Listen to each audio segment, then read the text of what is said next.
Hey, what's up, guys? Houston here. Look, if you're looking for an easy payday loan, but you're trying to avoid a hard pull on your credit and say that you have good credit, but you have a high debt to income ratio and you need a short term payday loan, here's the places you want to look at. First, you got op loans, okay? And so, in terms of op loans, as you can see here, you can actually do a pre-qual. That means that you can pre-qualify, all right, to see if they're willing to give you a loan. Now, here's something I would tell you. For most of these lenders, the minimum required income is at least $1,000 after taxes monthly. Okay. So that's $1,000 after taxes monthly. So you don't have to have a whole lot of income. And yes, you can be receiving government benefits and employment benefits at that to actually qualify for some of these lenders as well. Now, the thing about it with op loans says how much money you can apply for. As you can see here, they go from 500 up to 4,000. Okay. And like I said, it does depend on your state, and so since you are in the state of Georgia, they're able to work with you. Another lender you all can check out is Lending Bear Advanced Title and Pond. Okay, they're in the state of Georgia, and so they offer payday loans as well. Okay, now in terms of what do you need, I would tell you again, make sure that you have an active checking account. Okay.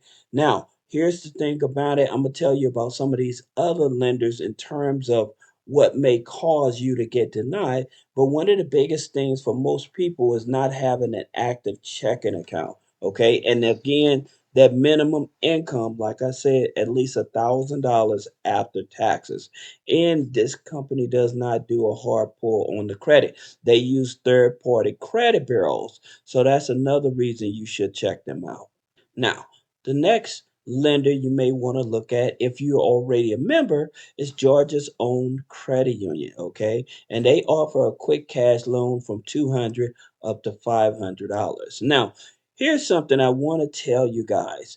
Usually if you're with a credit union, you can actually see if you've been with them for at least 90 days, if they have a short-term payday loan, it won't be a hard pull on the credit because they're going off of the deposits you've been making for the past 90 days. Okay. And the interest rates is definitely going to be much cheaper than with these third party lenders I'm going to introduce you to. So if you're with a credit union, I would check with them to see if you can get a payday loan because, again, they're not going to do a hard pull on the credit if you've been with them for at least 90 days. Okay, and they offer these quick cash, short-term payday. Now, for those of you that are actually working a job, go to your HR and request this form. It's a W-4 form, okay? And this is going to stop them from taking income taxes out of your paycheck, okay? So that way you will be able to bring home a bigger paycheck to get caught up on paying some bills or getting your car fixed or something. That way you don't have to go after these high interest rate loans, all right? For some of you all in the state of Georgia, you may be struggling to get your rent paid, utility paid. You can go to the Department of Treasury, okay, and type in rental assistance. And when you do that, you click on this button here. All right. And so when you click on this button, it's going to tell you to contact 211. The reason is because with 211, they have services out there to help you get caught up on your rent as well as utility bills. So if that's something that may be helpful to you, this is a resource I would definitely check out also. Another lender that you guys may want to check out is Speedy Net Loans. And for some of these lenders, I'll put a link below, but they offer loans up to $5,000. Okay. So that's the thing about it. This is a platform. Okay. This is not a direct lender. However, platforms like this use tribal lenders. Okay. And I'm going to talk about some of the tribal lenders.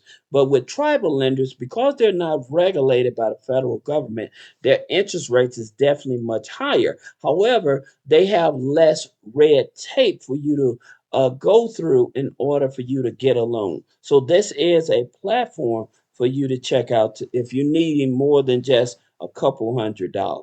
Another platform you want to check out is Viva Payday Loans. And the reason is because they offer loans, as you can see here, from 100 up to $5,000. So if you're needing a payday loan real quick, but you need a couple $1,000s, this is definitely one of those places you want to look at. And as you can see here, the interest rate is 5.99, 35.99, right? Now, again, this is a platform, it's not a direct lender. So you're going to put your information in, and what they're going to do is send it over to these tribal lenders. And so those tribal lenders is going to determine if they want to loan you money or not. Another platform is IndyLand, Now, again, you can see here they offer the payday loans and short-term loans from 200 up to $5,000 as well. And again, they're not going to do a hard pull on your credit. They don't focus on the credit. They focus on those main criteria, as I told you, to have at least $1,000 after taxes monthly, have an active checking account. All right. Now, again, for most people, they don't get denied these type of loans. The only way for you to get denied these type of loans if they do not operate in your state. But all of the lenders I'm talking about, they operate in the state of Georgia. So you guys don't have anything to worry about. But there's another thing you do have to worry about in terms of the third party financial credit bureaus, which I'll be talking about in a minute. Another lender is Rise Credit. Rise Credit is a tribal lender. Okay, they are a tribal lender. All right, so the interest rates is definitely going to be much higher. But something else you need to see is, like I said, you're in Georgia. They offer loans in Georgia from 500 up to 5,000. Now there's something else. Talking about credit reporting, they use third party credit bureaus. So instead of like Experian and TransUnion, they're going to look at Clarity, which is owned by Experian, Teletrack, which is owned by Equifax. Okay. So those are third party credit bureaus. And yes, you can get your credit reports, your third party financial credit reports. Here's some of those third party financial credit bureaus. You got Teletrack, Equifax, owned by Equifax, right? And so if you ever taken out a loan anytime, then they keep that data and they sell it to those third party lenders that I just showed you. Okay, so that's the reason why I'm explaining it. So if you ever get denied a loan, more likely it has nothing to do with your credit score. It may be because the address on the application is not matching up the address with these third party financial credit bureaus. And so it looks like it's fraud, even though it's not. It's just that they have not picked up your recent address. And so that can get you denied. Now, another one of those is Data X, which is owned by Equifax as well. And yes, you can get your report. Okay. You can get your report. And then the other one is Factor Trust, which is owned by TransUnion. Okay. So here's where you can get the report. You can do a fraud alert. You can opt out. You can do a security freeze. You can do a dispute. This is Clarity that I mentioned earlier, which is owned by Experian. And yes, like I said, you can get your report. You can look at your financial credit score. You can do the fraud alert. All right. This again, these are the main reasons that people get denied even when they have bad credit but have good income from these third party lenders is because the information with these third party credit bureaus may not be matching, and the main culprit is usually the address. So yes, you can actually go to these websites and get your financial report, and that way you can actually see what's going on. All right, so I hope this helps you, and I'll see you in the next video.